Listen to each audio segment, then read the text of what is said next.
To nearly everyone, the Moon appears to be a sterile, gray, unchanging world.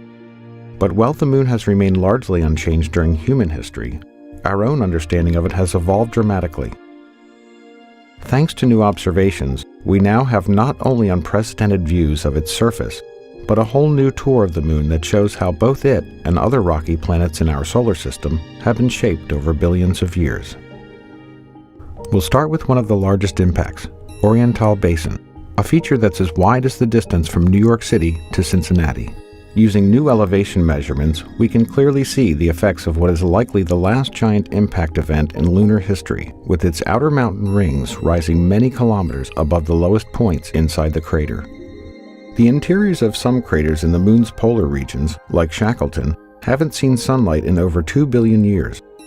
However, new measurements have created our best yet maps of these types of craters, allowing us to see deep into the shadows of this surprisingly young-looking impact crater in the south that's more than twice as deep as the Grand Canyon. Some impacts are invisible for other reasons. Although the ancient South Pole Aitken Basin is difficult to see from orbit because it is so large, new LRO topography maps reveal the largest impact basin in the Earth-Moon system, measuring several kilometers in depth and around 2,500 kilometers in diameter. Only the Hellas Basin on Mars rivals it in size. One of the youngest large-scale impacts on the Moon is the Tycho crater. This fresh crater may have formed only 108 million years ago, when dinosaurs roamed the Earth. We now also have an extreme close-up view of the crater's central peak, revealing a mountain with sharp edges, building-sized rocks, and a central boulder about the size of a baseball stadium. The Aristarchus Plateau is another recent lunar formation that has long interested scientists and astronomers.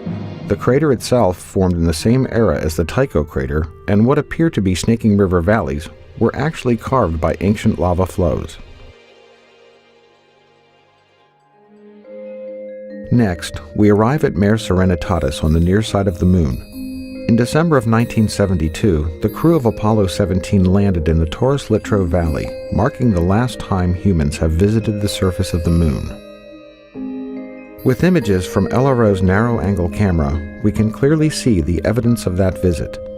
In this image, you can easily see the base of the lunar lander, along with the lunar rover, parked far from the blastoff zone.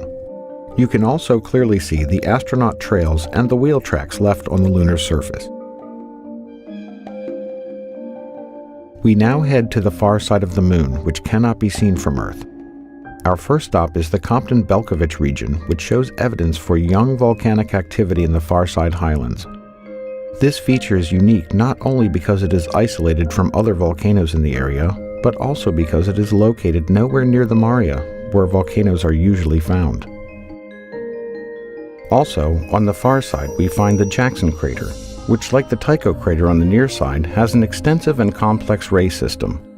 In fact, this crater is often considered to be like a twin to Tycho. Finally, the Tsiolkovsky crater stands out as an excellent example of a far-side crater filled with a sea of ancient lava, known as a mare. It is particularly interesting to scientists and other observers because of its isolation from other similar craters, as well as its beautiful central peak.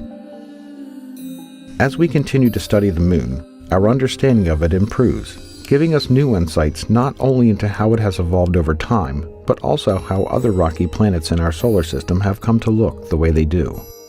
With new missions, new instruments, and new technologies, we will continue to improve our knowledge of the Moon and better understand the history of our solar system.